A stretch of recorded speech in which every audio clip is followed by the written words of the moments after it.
Compañeros, voy a seguir con mi otra exposición, que es sobre la monografía de población, migraciones y teorías. En los contenidos, lo he dividido en 3 capítulos. El capítulo 1, población; el capítulo 2, migraciones; el capítulo 3, teorías. Capítulo 1, población. La definición lo saqué de RAE, que en un sentido general lo define como una acción o efecto de poblar.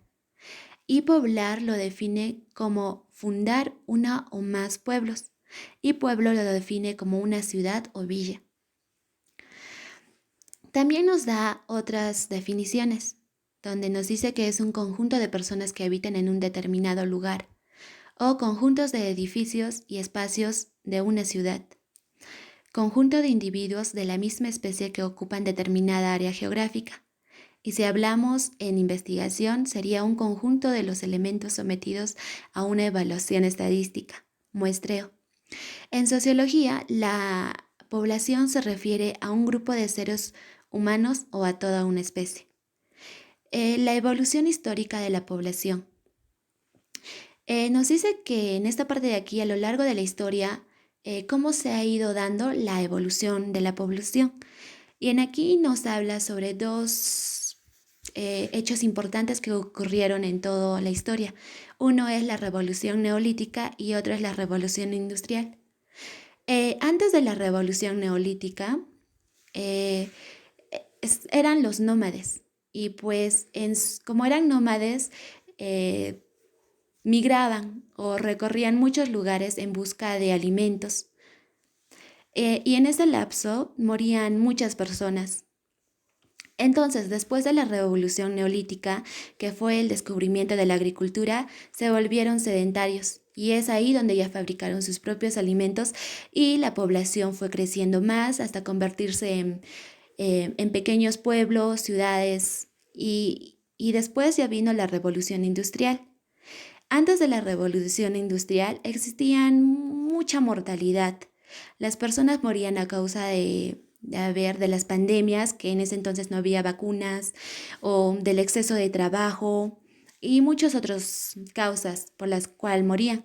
Pero después de la revolución industrial, que ya aparecieron nuevas vacunas, nuevos, eh, nuevas formas de calidad de vida, es cuando la población se triplicó. Y también uno de los factores por la cual se haya triplicado es que no existían los métodos anticonceptivos y los nacimientos o la natalidad se dio en avanzada. Podemos observar una imagen de cómo fue la evolución, y que en la revolución industrial aumentó muy rápido la población. Tenemos la demografía como punto 3. La demografía es el estudio de la población, que nos dice que es una ciencia que estudia estadísticamente las poblaciones humanas, las cuales su dimensión, estructura, evolución y características generales, así como los procesos concretos que determinan su formación, conservación y desaparición. 4. Tenemos la evolución y crecimiento demográfico. Aquí vamos a poner un ejemplo. ¿Cómo es el crecimiento de la población? En nuestra familia se puede incrementar por los nacimientos, ya sea por la llegada de un nuevo hermano o un sobrino. También se puede aumentar por el traslado de un familiar que se muda a vivir con nosotros. Pero también puede disminuir con la muerte de alguno de nosotros, ya sea de nuestros abuelos o nuestros papás.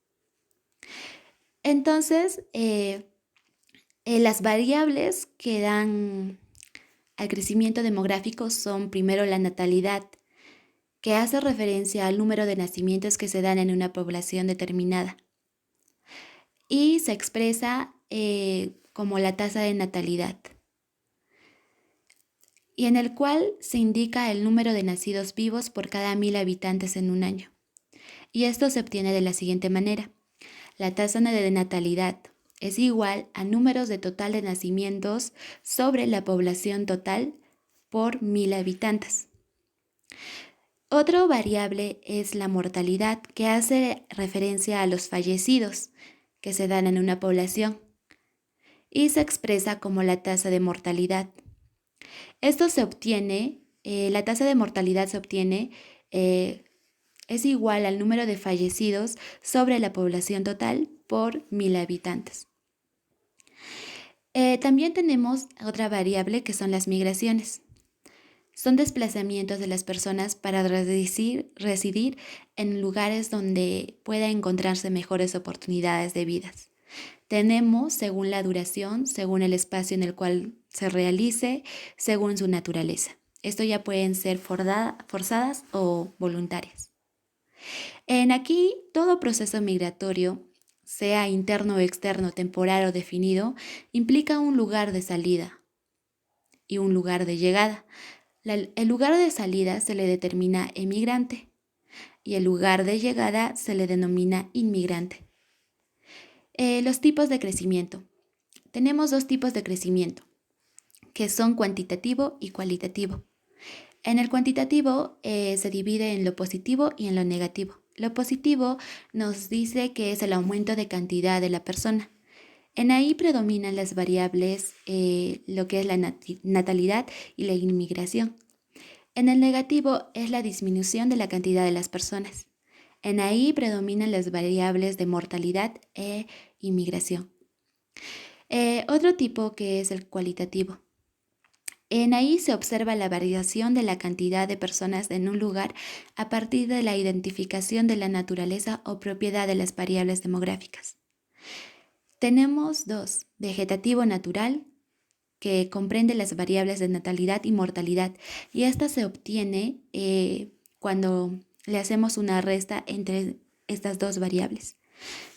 O tenemos otro que es social o real, que comprende las variables de natalidad, mortalidad y migraciones. Migraciones a la vez es emigración y inmigración, que se obtiene restando estos tres. Pero las migraciones, de ahí te sale un saldo migratorio, que es cuando lo restas la inmigración con menos la inmigración. También tenemos como punto 5 la estructura composición de la población. En esta parte de aquí nos dice que la estructura demográfica muestra las características principales de una población con relación a su composición por edad y sexo. El sexo es la condición orgánica que distingue a los machos y a las hembras. En este caso sería a las mujeres y a los varones. La edad es el tiempo que ha vivido una persona u otro ser vivo contando desde su nacimiento. 5.4. La pirámide demográfica. Es un instrumento gráfico que describe la composición de la población respecto al sexo y la edad. En esta imagen podemos observar cómo es la distribución. Primeramente, la distribución